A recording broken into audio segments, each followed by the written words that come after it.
What's up, everybody? Tuning in from the mountains here. We are going on a walk with my little puppy, Aquila. And we're going to talk about Bitcoin and maybe some other stuff.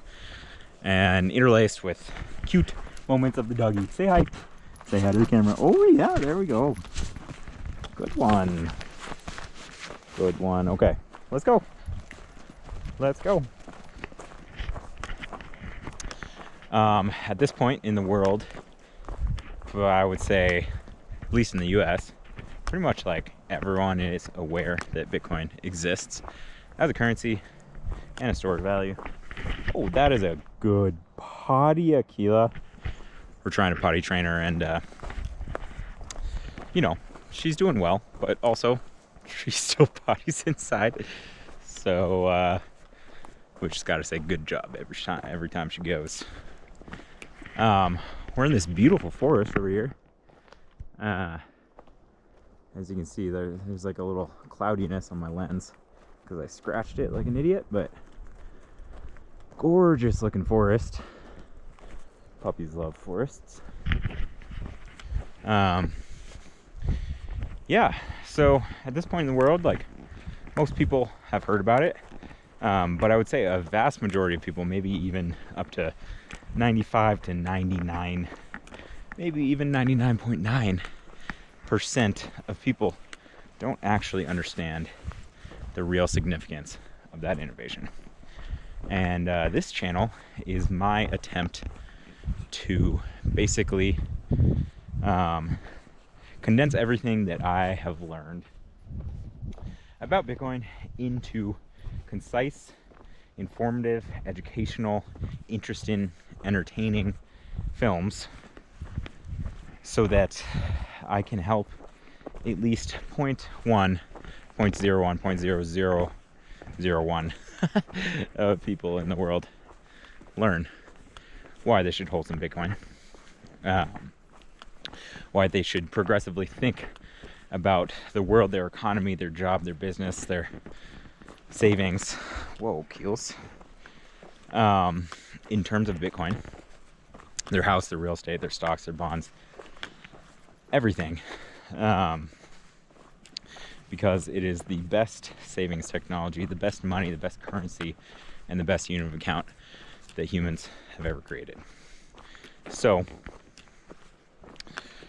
I was just talking to one of my friends today on a mountain bike ride, and I was telling him about this little project of mine and about how I've been wanting to create a channel for a while that can kind of condense the information that I know in order to help other people so they can have the conviction that I do in order to, buy and hold Bitcoin for the long term and not trade it. Trading is okay if you want to do that. But me personally, I'm a creative. I don't really feel like I have time and energy to pay attention to the market so closely that I will be able to pick up tiny ups and downs and essentially beat the market whenever it goes up and down by 10% to make a profit. I just, truthfully, I think I would fail at that. I think I wouldn't be good at it at all. I think I would lose interest in tracking the market that closely. And I would lose a lot of my money. And I think that's what a lot of people that are like getting into cryptocurrency or whatever want to do, is they're like, oh, I want to make some fast cash, like buy this coin, wait for it to go up, sell it, and all of a sudden in 3 days you've like made some cash. Keels, here she comes. Look at that cute little puppy. Oh yeah. Oh wow, she's very loving. Oh, get the camera,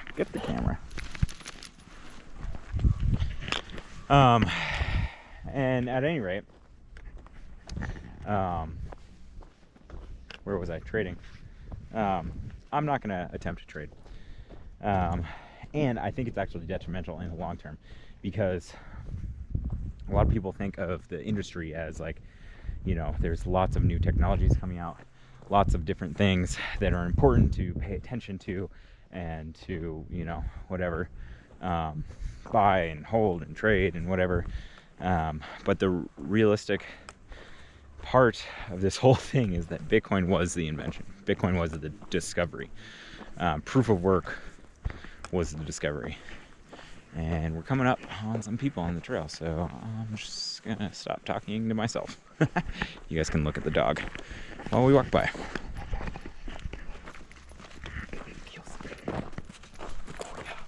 Get the camera.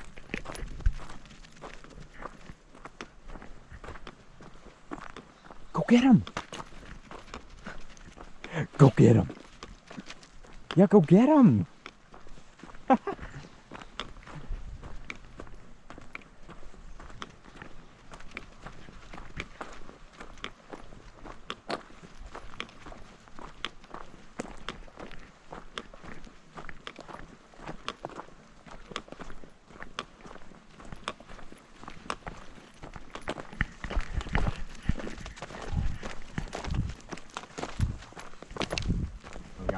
Good.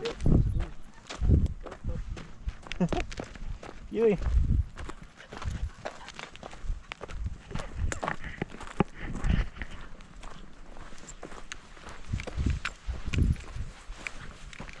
How we doing, Keeks? How we doing? You haven't been for a nature hike in like a week? You love hiking.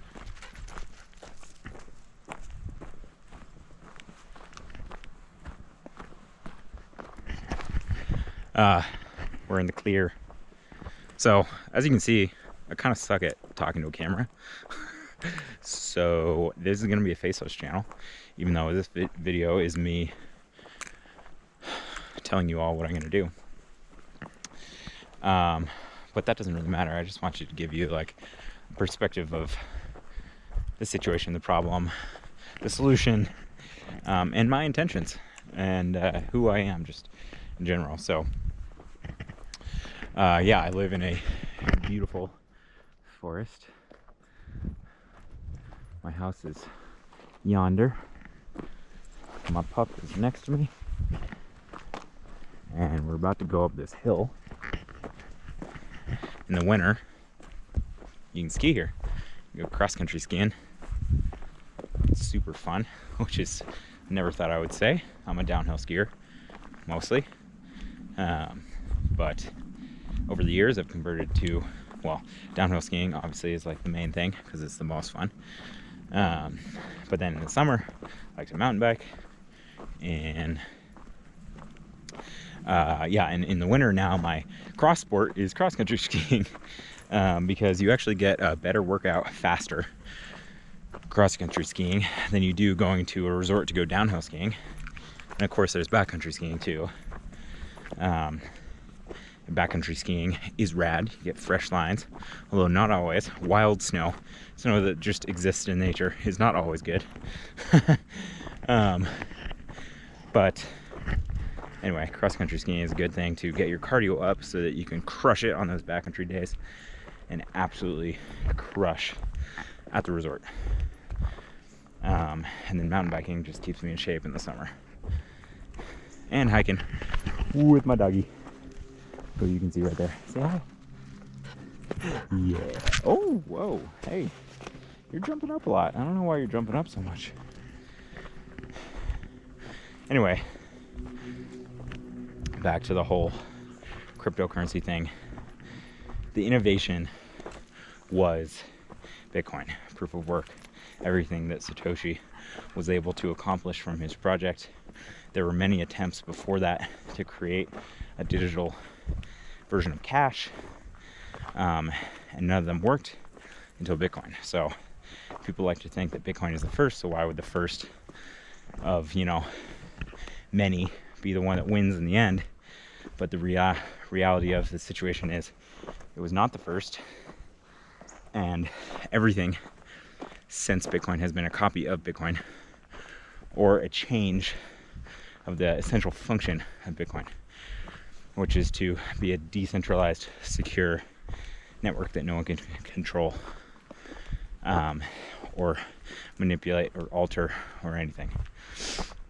Whereas other coins, proof of stake coins, will eventually centralize and become altered by the people in power that have the most of those coins. If you look through history, there are many examples of this, depending on how far you want to look back. But, you know, in relatively recent history, Visa, for example, started out with a great concept for a chaotic organization, with intentions to do similar things to money that Bitcoin did. However, in their founding documents, there was a proof of stake mechanism in the contract that allowed for people with the highest transaction volume to get better privileges, lower fees over time. So those that were part of the Visa network that were bringing in the most transactions to the Visa network were the banks that got the best rates, that eventually created a closed off organization far from the democratic, open, egalitarian organization that it was originally created to be. So that is a recent example. I'm kind of losing my train of thought, but basically getting to the top of this hill. That was a short hill. Basically, Bitcoin was not the first. Bitcoin wasn't the one that worked. It's got the largest network effect. No one owns it. The creator stepped away. And let's talk about that for a moment, actually. So, can Bitcoin survive without Satoshi?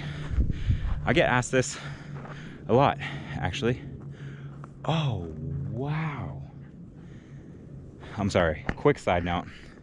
For those of you that like disc golf, I know it's like the most nerdy thing for me to say right now, but there is a disc golf course right here in the forest that I never even knew about. How crazy is that? What do you think about that? Do you want to run down there? Do you want to chase a stick? It's a good place to throw a stick. Keys. Oh, jeez, I can't drop the camera. Do you want to chase a stick? Oh, yeah. Ready? Go! Go get it! Go get it! Go get it, Keegs! Go get it! Oh, kind of hard to walk back up this hill, huh? Whoa. You guys can't really tell how steep this is. It is steep. Let's see if she'll go for another one. I did this with my last dog, who unfortunately passed away this summer. Poor girl. But she would come up here with me in the winter. I would be cross-country skiing, sometimes just hiking, and I would throw sticks because she loved sticks. Go get it.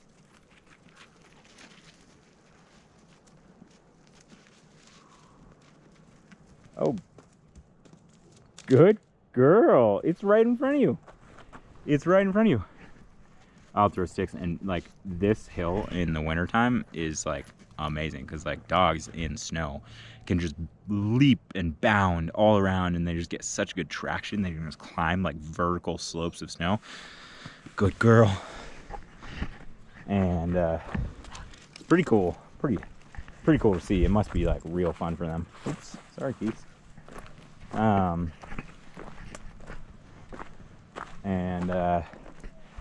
Yeah, I would throw sticks like that. This might have been one of the sticks that she brought back.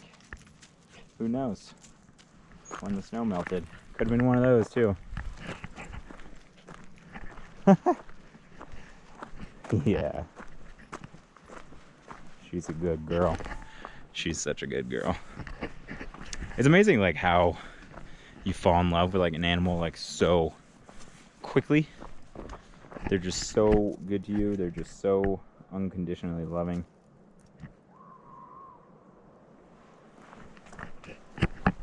And just very good companions. Sometimes I think about like people living like 20,000 years ago with dogs. Because dogs were the first animal to be domesticated, believe it or not, because they were wolves. And yeah, I guess like people captured wolves, baby wolves. Oh, good pea, good girl, good girl. Captured wolves, and they must have then like bred them, taken basically the nicest wolves of the babies, gave them food all the time, taking the easy to deal with ones, the ones that weren't like growly and mean, bred those together, did that a couple generations. All of a sudden you get floppy ears, you get waggy tails, cuter faces. Yeah. Then we just became best friends with them, and they would tell us if there were intruders, if there were other animals around, if there were, whatever. It's not a history of dogs video, but it is kind of interesting to think about sometimes. It's like the co-evolution of animals, and humans have done that with like many different species. Obviously, most of them we kill and eat for food, but still the species are thriving. So obviously don't kill and eat dogs for food, that's terrible, but I guess I'm talking about cows and chickens and goats and sheep and all that stuff. Oof, buggy out. Oh, do I walk up another hill? What do you think? It's probably a weird angle from right here to look at me. I'm really not a camera person. I really don't like facing cameras toward my face. So this is kind of a weird experience, to be honest. Talking to nothing. Can't imagine. My girlfriend watches a lot of reality TV. I can't imagine being those people on those shows. Like, gosh, it would just be so awkward all the time. Thinking about what you're gonna say, what you don't want to say, but also like being forced to be in crazy, like dramatic situations. Oh, it just stresses me out. I am getting hot, so I am going to take my jacket off. Hi, Keys. Oh, good girl. Do you want to wear these sunglasses? Nope. You do not.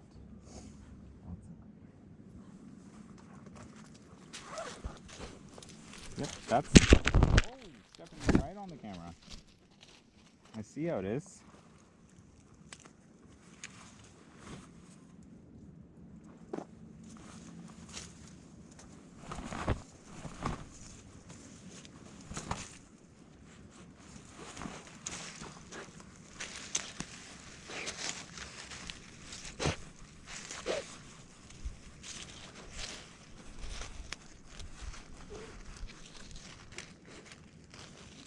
Oh, we got an animal in the bushes. Hey, you hear that?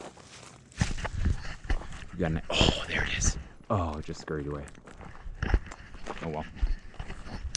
Anyway, yeah, this is my attempt to begin to get better at speaking to a camera, because I have a feeling through YouTube that I'm going to be having to do this more often, even though this is going to be a faceless channel. I do plan to start more channels. A little background on myself. I've been a filmmaker for, not like a big budget Hollywood filmmaker, but like a branded filmmaker for different companies in the outdoor space for, gosh, what is it, 6 years now? And so I film, I edit, I interview, I direct, I produce, I I do studio stuff. That stuff is kind of boring, to be perfectly honest. Oh, you got a poo? Nice. I'll spare you guys from seeing her poo. Ooh, that is a gross one. Oh, don't step in it. Yes, good girl. Good girl. Good girl, Keegs. Good girl. How you liking the walk? I got started basically just like with a DSLR camera, and got some clients around town, got some other clients. Kind of snowballed, you know, to a decent career. However, for whatever reason, like, I don't feel secure in it. I feel like I've gotten new clients, other clients have dropped off. It's just like, I need this constant revolving door of like people that I need to impress and, you know, make millions and millions of revisions to videos and to whatever. And yeah, basically, I want to try building an audience for myself. I'd be like crowdsourcing my success. And also, like, the thing that I'm most excited for about this YouTube thing is, like, instead of like making a video for a client who then inevitably has, like, you know, revisions to do, you go through countless revisions trying to get it perfect for that client. And it's generally for advertising or marketing or of some sort. A lot of the ones that I do are like branded stories. So, like, you know, like the Yeti or Patagonia films that are talking about an athlete or, you know, an influential person in, you know, conservation or whatever. They just like tell a story about their life and you make it into this like beautiful film. That's like kind of what I do, but they're all for marketing, obviously. Otherwise there'd be no money in it. Unless they had a YouTube channel that was paying them that money. But either way, it's still for marketing to sell a product. I guess what I'm trying to say is that I want to make videos for myself. I want to build my own brand. I don't want to make other people. I just like work to make other people money. And obviously in the process of that, I make my own money. But looking at a map right now just to make sure I know where I am. Oh, okay, I see where I am. Okay.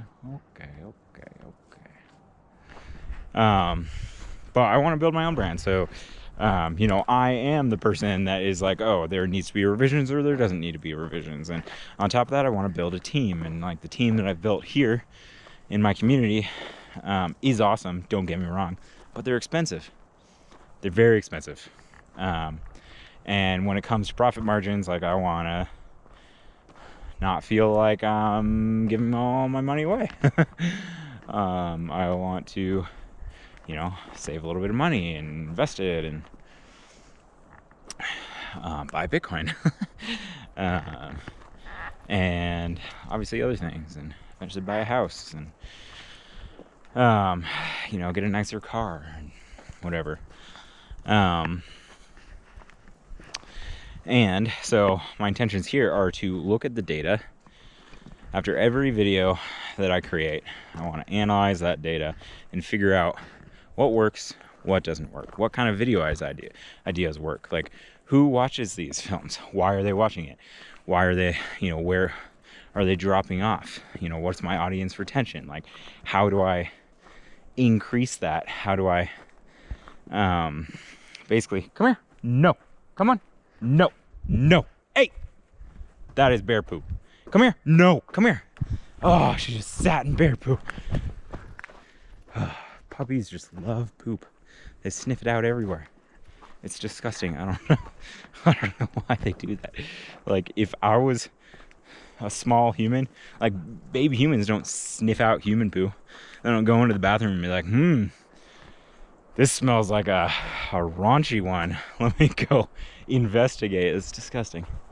But, you know, they're animals. We're animals, but they're different animals. Wow, there's a nice view up here. Pretty cool.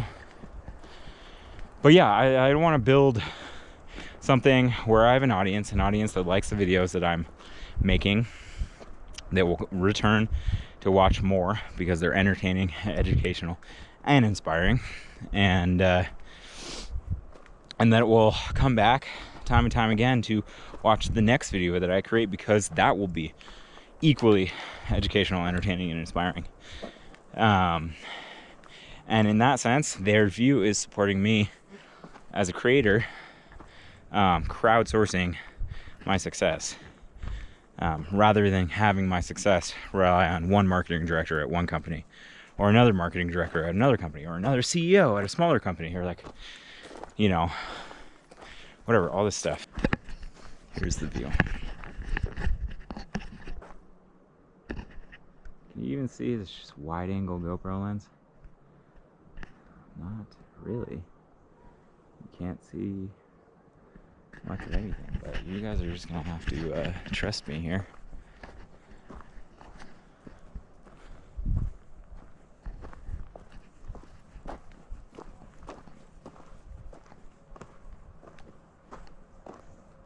Steep downhill ahead is when I'm cross-country skiing. This is the fun part, begins right here. And the thing about cross-country skiing is, like, it's loose. It is so loose. And so as soon as you start going kind of fast, it's pretty adrenaline, like it's an adrenaline rush. Like this, down this hill, which you probably can't even tell is a hill, you would just be like, knees shaking, in a pizza. Your dog would be running behind you, barking, because it's having so much fun. Peaks, you got a pine needle. Oh, just dropped. Oh, hello. Let's keep going down.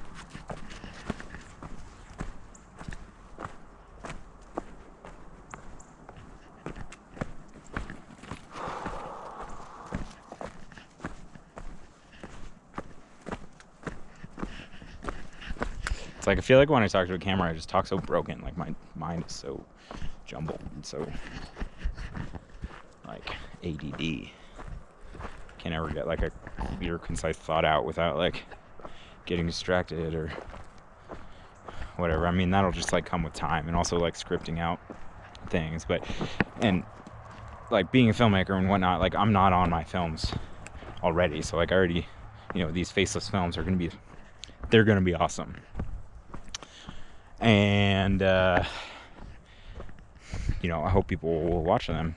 Yeah. And when they do watch them, I'll analyze the data to figure out how to make them better so that more people watch them, so that they can educate more people. And it's going to be tough. It's going to be really hard, and it's going to go really slowly, and probably going to have a period of time where I'm like, is this even worth it? But you know what they say about failure is, like, you know, failure is one step before success. And honestly, I need it to work, so I'm going to put everything I have into it. Every absolutely ounce and effort that I can produce every week, every day. It has to work. I mean, like, I don't know. Every about 4 or 5 years, I feel like I need to make a change in my life. Whether that's a good thing or a bad thing, it's like my life is ADHD. But the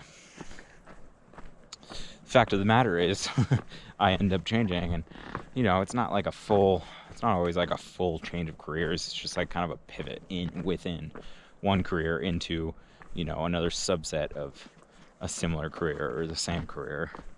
You know, for like filming, it would be like a pivot from filming to producing, or filming to directing, or filming to just editing. But like, I don't know, in my experience, or at least with my business lately, it's like I do everything, you know.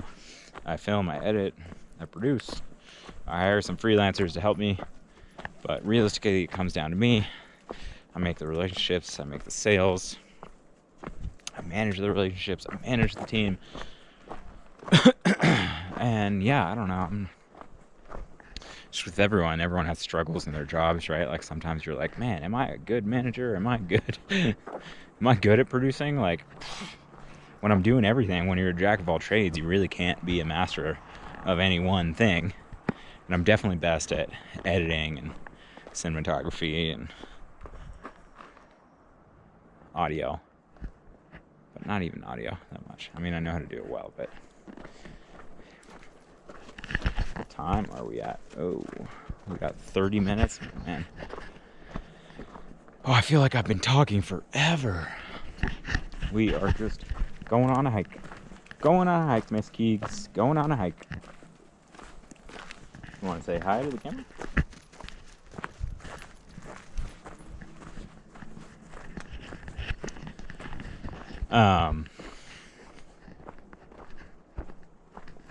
Yeah, I don't know what I really want to talk about. This video is like not really that much about Bitcoin. And to be honest, like it's hard for me to talk about it cohesively. Like I feel like there's so many people that have their spiels down. You know, they know what to say, how to say it. They know, you know, they got a list in their head of like topic 1, topic 2, topic 3, solution 1, solution 2, solution 3, problem 1, problem 2, problem 3, and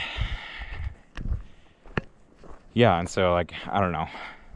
My thing for that has been documenting it in like writing my thoughts and then making films about individual thoughts, you know, like a 10-minute film about like this one part of the larger subject. Because like to understand Bitcoin, you have to understand so much stuff. You have to understand the whole history of money. You have to understand how paper money came to be, how governments have been taken over by money, how the faultiness of the fiat system, you know, how the incentives will be changed through Bitcoin mining, why power and energy is essential to the network.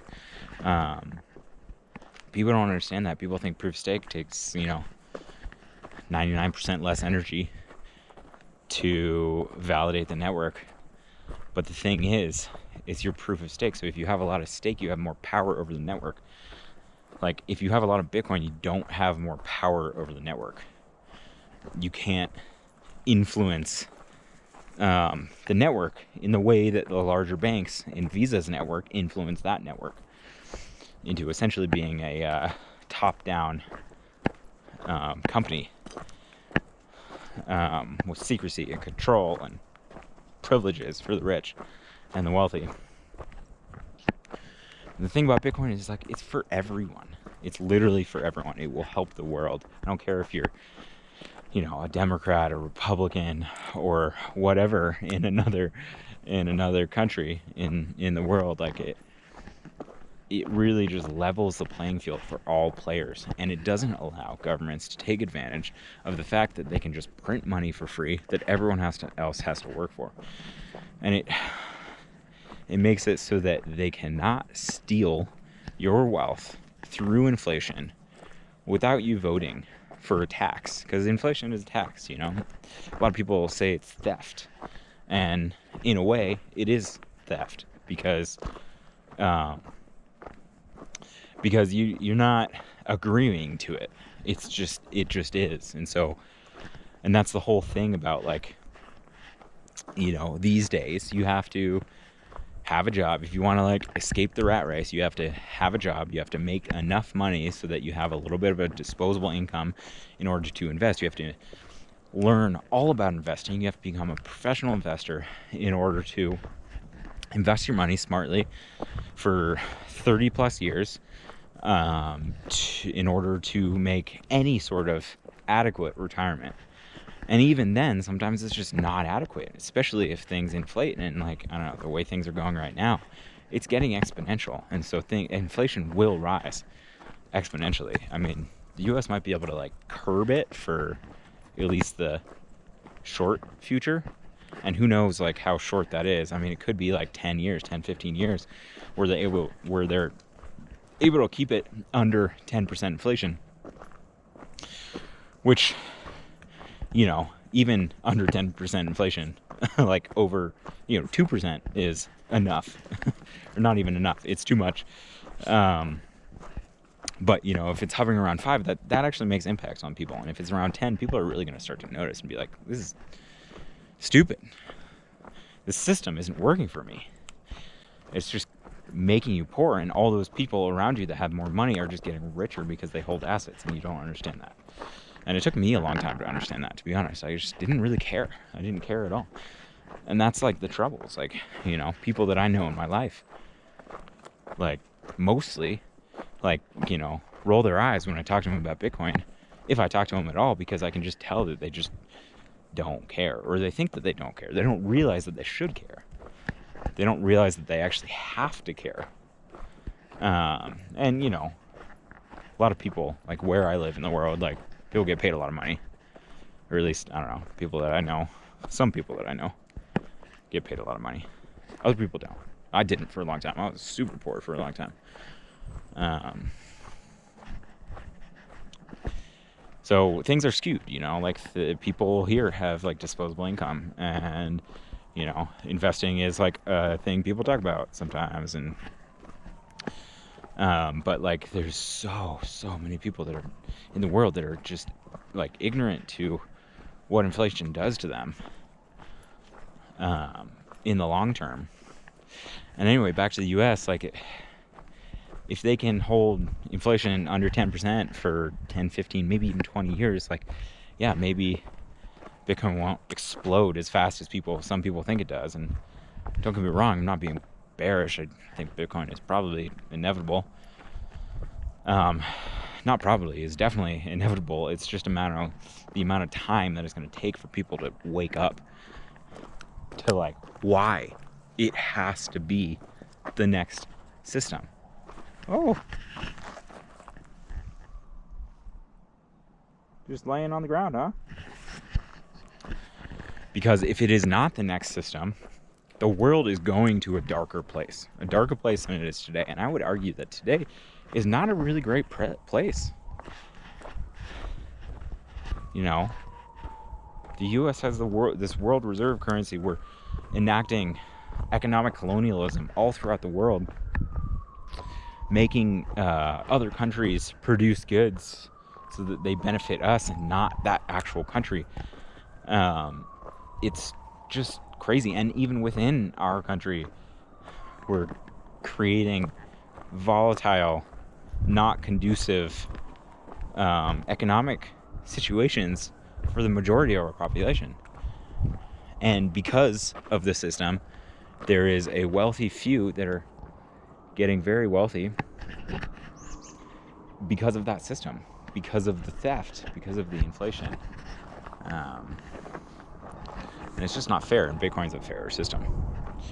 And it actually allows our whole society to level up, to master the energy output that we can create, to invest in new energy ventures. Like right now, energy is just getting more and more expensive. And it's crazy, like we're not investing in nuclear the way that we should be. And I don't know, the problem is very complex, and I am by no means an expert on everything. But I do know a lot about Bitcoin. And even if I'm not a complete expert on that, I am pulling information and research from people that are experts. Oh, look at this doggy. Oh, they're gonna say hi. Whoa, there's. Oh, Keels. Hi. How's it going? Good. How are you? Is that a boxer? Yeah. Hold on, Eli. Whoa. Yeah, he's a boxer mix of some sort. That's awesome. My old dog was a part boxer. Okay. How old is your pup? She's 3 months. I can tell you, it's a puppy. Yeah. Good one. Good play. I know. I brought her to the dog park and there was like no dogs there. Yeah, you know. Hi. We live on this side of the forest, and usually by the time we get there, he doesn't need to do something. Yeah, he's like, oh, I'm good. Oh. Usually, especially on this trail here, Yeah. usually some playful dogs. Go get him. Go get him. He's big, but he'll play. Yeah. She's so clumsy still. Hi. I know, I'm just filming my dog on a walk because she's too cute. Keegs. Hi, Keegs. Keegs, go play. Yeah, there we go. All right, Charlie, you ready to go? Have a good one. Yeah, you too. Get it.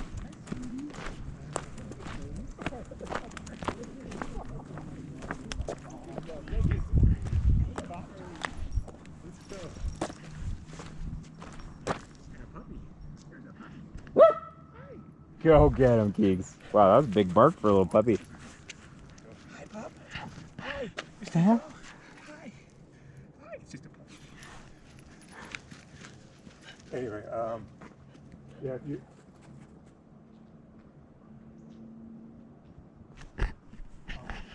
Looking at the map. Keegs, that was kind of fun, huh?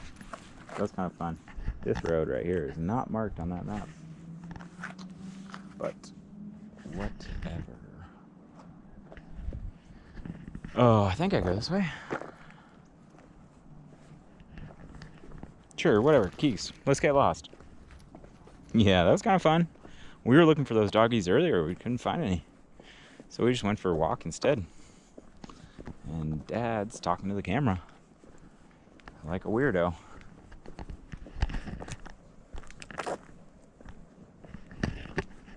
Ah, I see. Here is the trail. This is cool. Wish I was on a mountain bike right now. This would be fun. Little kicker. Whoosh. Boom. Whoa. It's like a big burn right there. Burned a stump or something. Oh, here's one of the disc golf court things. I can stand to put my jacket back on, so that is what I'm gonna do. Keegs, please don't disturb the camera. Nope. Ah. Good girl. Sort of. Good girl.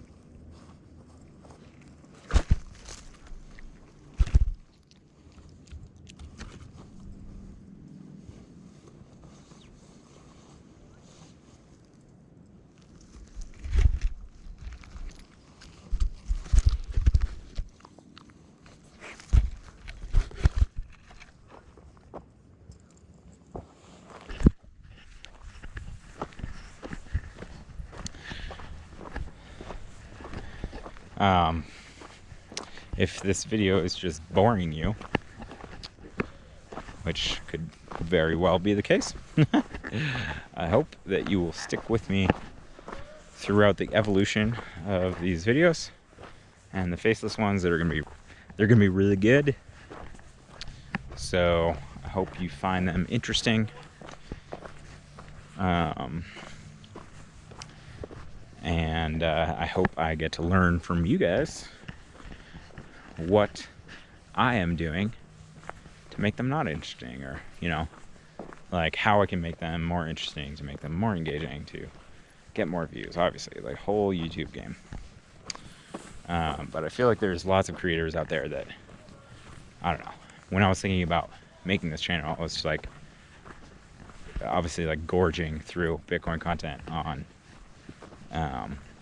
YouTube, and I just started to get really bored. Just everyone was just talking about charts. Everyone, you know, there's super long form interviews, and there's a couple videos that are cut downs of those long form interviews, but it's like, even still, it's just like it's not as engaging or enticing as like it could be. And coming from my film background, I know that I can make it more engaging and enticing. It's just like, gotta figure out how to get views, because right now we ain't getting any views. And you know, that's the whole YouTube game. You gotta get views. If you don't get views, you don't get money. You don't get watch hours. You don't get subscribers. You don't do that shit, you're not gonna succeed. So gotta pay attention to the data. Laugh at my dog while she eats grass, bounding through the grass. I think we don't have ticks here, Keegs, because otherwise you'd probably have 5 of them already. She's so funny. And realistically, only time will tell if I can create things that people actually value. But, you know, having created things for brands that they value, that have had view retentions of 60% or more over the course of like a 8-minute video, like that's that's pretty good. I should be able to recreate that for myself, because I've been doing that for other people. But different subjects, different types of people watching those videos. Wow, I'm right in the middle of this big green. Holy moly. I don't know why that scared me, but yeah, it did. Some birds in the grass. Wow, you missed that. Oh my god, she's going wild. She loves this grass.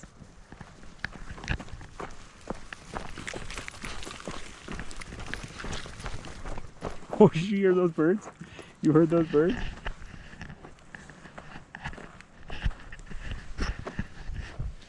Yeah, I feel pretty stupid talking to a camera. Probably don't look very good, but gonna have to get over that eventually. Nice sunset happening.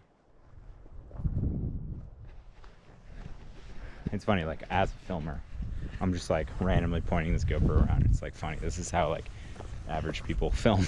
Like the average person who like doesn't know how to film, this is what they do, and I'm doing it. And I know how to film. I should like put more effort into it, but realistically this just needs to go up as a testimonial to what I'm doing, help me get, you know, to where I want to go. And that's about it. Then the videos are going to get really, really good. You know, I always tell myself like 80%. They need to be 80% good. Like the videos that I work on for clients, they have to be like 100% good, or like 99% good, or you know, you have to get to a quality where that client is very happy for paying for however expensive that video was for the quality they got. That's why they're hiring you. But for YouTube, honestly, I just need to be educational and entertaining and inspiring. And like, obviously, better videos are going to be more engaging, entertaining, and inspiring, and probably educational. But also, don't kill yourself over the details, because the game on YouTube is, you know, post consistently once a week or more. But if you want to take it seriously, from what I've heard, it has to be once a week or more. And if you can do more, great. Like if you do 5 times a week, if you do 7 times a week, even just 3 times a week. Right now, my plan is 2 times a week, because it's really just me working on this at the moment. Huh, where am I right now? Oh, interesting. Keegs, we're gonna cut through the grass over here. But yeah, hey. That's a road and that's a car. Okay, we're gonna put you on leash. We're gonna do a little leash walk. Little leash walk, babe. Or, wait. Okay, no more cars. We're gonna cross.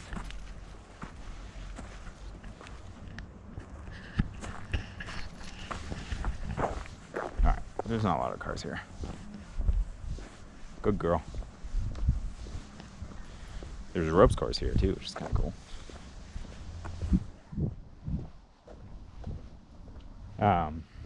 Name game, post once a week. I know a lot of people post once a week. I think a lot of faceless YouTube channels have their systems in place to automate it to post every day, which is freaking nuts to me. But especially coming from my background, where it's like I work on these films for like months, like literally months, for like an 8-minute film. Maybe not like months, but like I guess like in total, from like producing, idea generation, producing, traveling for the filming, getting back, you know, going into the editing, getting to the point where like you have a draft for the client, and then like going through the revisions from the client in order to get it approved, and then doing the color and the sound. It's a lot of work, and they're paying for it for sure, and that's cool and all. But sometimes I just think that if I did 80% good videos, you know, that are equal or better than the competition on YouTube at the moment, and I definitely think I can do better, Question is, can I do better for long enough that I don't burn out and stop making videos? But like, can I make 80% good videos that are equally educational as a video that I would spend months on? Then like, I'm bringing more value to humanity through the entertainment and the education that I'm getting out to the world. And so I guess like, I'm just trying to remind myself not to be a perfectionist, because a lot of people say detail oriented, like, you know, be a perfectionist, like be very detail oriented, and you do need to.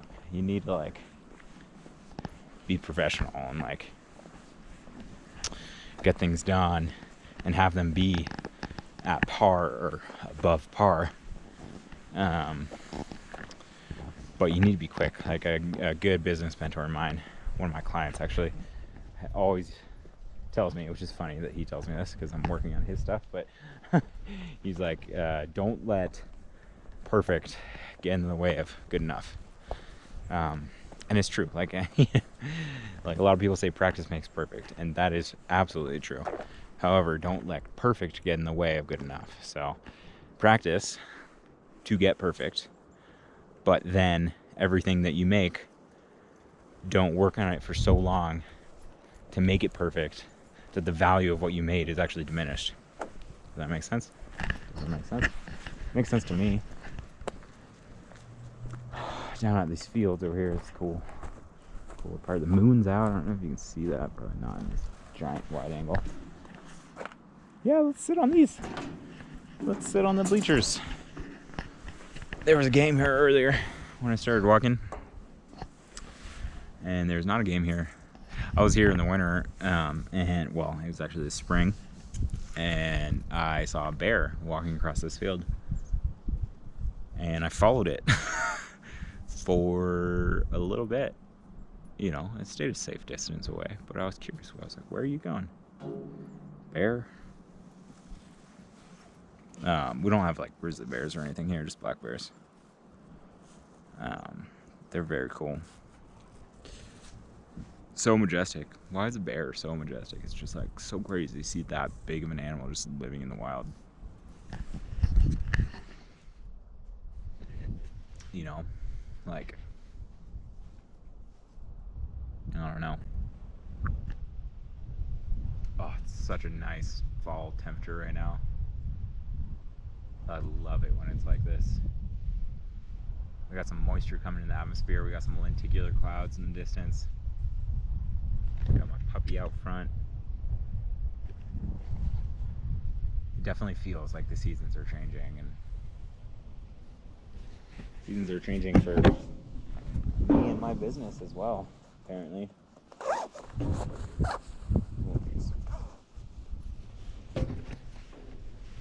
It's just one of those things where, like, I've always been one that when you feel like you should do something, even if you don't have a business plan, you just have this feeling that like that is what you need to be doing.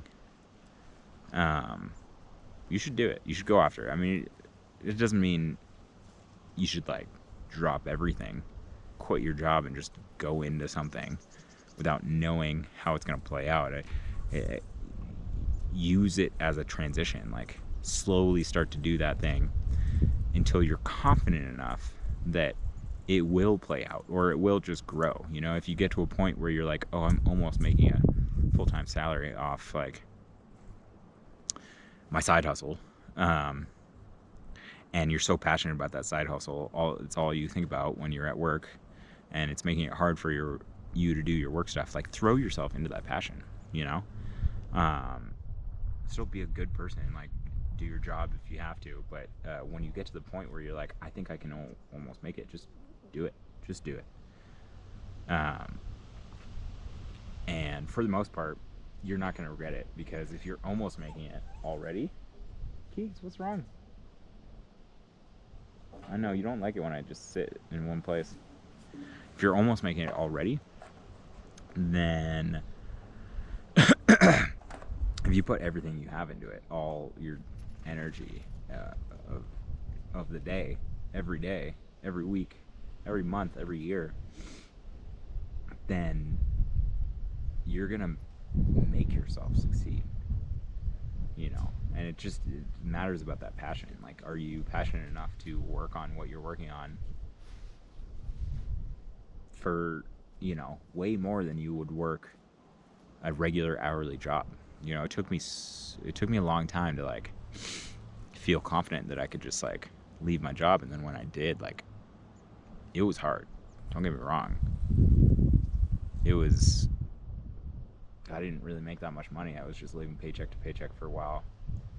But then things snowball. And so it's like that investment in yourself. And then all of a sudden, like, you have this business. The business is working.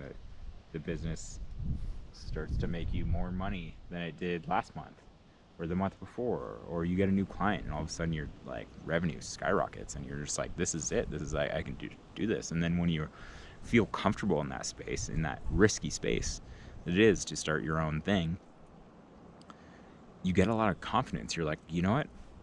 I could do anything I wanted to. I could do this for 4 years, and then I could switch my whole situation and be like, you know, I save some money so that you have a cushion, and then you're like, I just want to go do this other thing. And then, you know, you're continually just investing back in yourself, and throughout the years, you get somewhere. And then you get a cute little puppy like this that makes you happy. Yeah. Gosh. What other advice do I have for you guys? I mean, we could bring the conversation back to Bitcoin. But yeah, I don't really know where to start. I have a lot of videos planned, and I have 10 of them made, and I am going to release them, and see what everyone thinks about them. I mean, but realistically, they're going to get like 10 views, if that. But I just got to keep posting, keep releasing, stay on that schedule.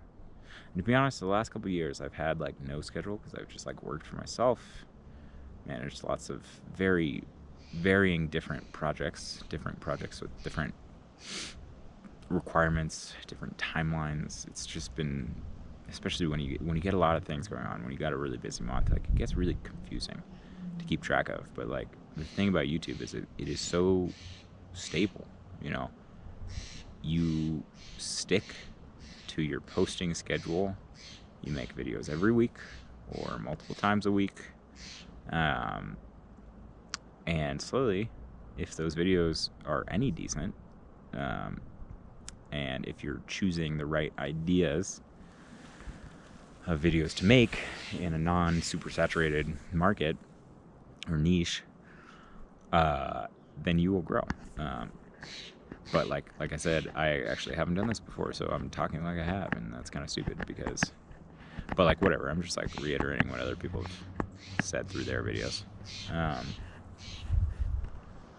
But the idea is like in 1 year, I can see a return coming from this, a return that's like worth it. Like I said before, it's like enough to be like, okay, like this is a new revenue stream. I should focus on this. Because it's something that's scalable. It's something that you can sell. It's something that allows me to do it from anywhere, as long as I have a computer and internet connection, which is really cool because, like, as a filmmaker, I travel a ton, but traveling has become hard. It's become a job, you know, getting on a plane, traveling, getting off the plane, you know, bags, whatever, getting to the airport, back from the airport. It's just like, when you do it, like I've been to Alaska 10 times this summer. 10 times. That's a lot of times. I live in a beautiful place. Alaska is also a beautiful place. It's not like I don't want to be there, but it's just a lot of things. And then on top of that, like, personal trips, friends getting married, stuff like that, add into your already busy schedule. All of a sudden you're traveling like 70, 80% of your time, and you have no time for anything else. And also, when you love where you live, like, how do you balance what you want to do where you live, your hometown, the things that you love to do there? You start to miss that a lot. And yeah, it's cool to travel for work, don't get me wrong, but it becomes a job quickly. And I would love to travel for fun, because I do like traveling, but I don't want it to be all the time. And I want to travel for fun, but still be able to work in the places that I travel to. So I could, like, get up and go to, South America in the summer to go ski for a month. But during that month that I'm there, I'm still working. I'm just happen to be in South America, getting to ski, working at night, so that I can still make a paycheck. Still keep these channels going, still keep my clients happy. To some extent, I can do that now, but a lot of the filming and whatnot, cinematography, is just like, you have to obviously, like, be there to film the thing, and that's cool. It's definitely cool. It's sometimes really stressful, but and it's a lot of work for sure. It's a lot of gear. But I don't know. Maybe I just want a simpler life and a schedule that I can rely on. Schedule that I have to be true to, that I have to, like, keep myself to, rather than just a chaotic lifestyle.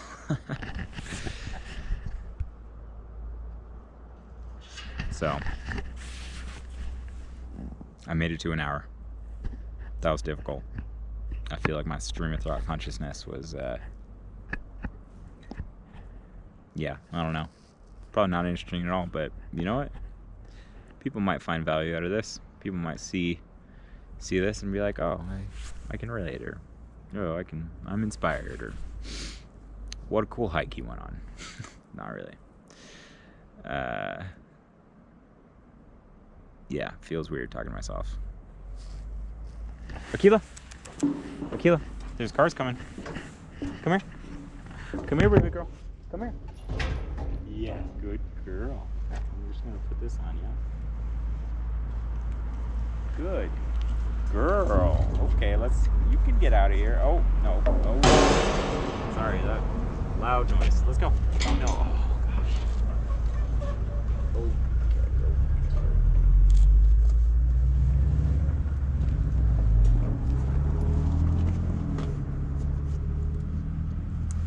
nope, we're not going back in there because you just got stuck.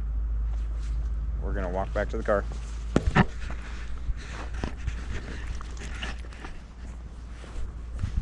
So, at any rate, hope you guys like my puppy. My cute little puppy. Got 7% left back on the battery on this camera. I use this camera a lot for skiing. It is awesome. It produces the coolest videos. Super stable. A little plug for GoPro. JK, I'm not plugging for GoPro. There are many cameras on the market that do better than GoPro. But GoPro has some good ones.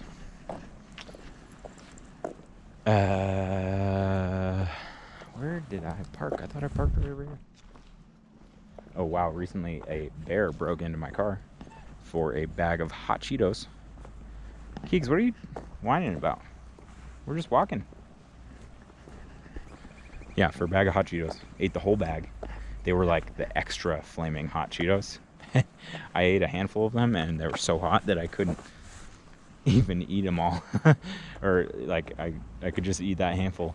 And so I can't imagine the way that bear felt after he ate that whole bag of hot Cheetos. But at least it didn't rip up the interior of my car. So that's nice, because that'll happen. Like if your car is parked on a hill and it opens your door, but like the door is like uphill, and then like through gravity the door like shuts while the bear is inside your car, it will thrash around. It'll rip your upholstery. It'll total your car, actually. I've known several people that have had that happen to them. It's very unfortunate. I don't believe insurance covers that. Because it's a very non-typical thing, but I guess, like, I don't know, kind of typical in men's, but still. Where do you want to go? Oh, do you want to walk on this? That's kind of a weird thing to walk on. Oh, big stairs over these crazy material. Yeah, I thought so. You want to go back. Gosh, where are we at? 1 hour, 5 minutes. Cool. Well, I'm logging out, guys. I'm back in my car, so if anyone finds this interesting, please like and subscribe and leave a comment below. Let me know what you think. Thanks a lot. Bye.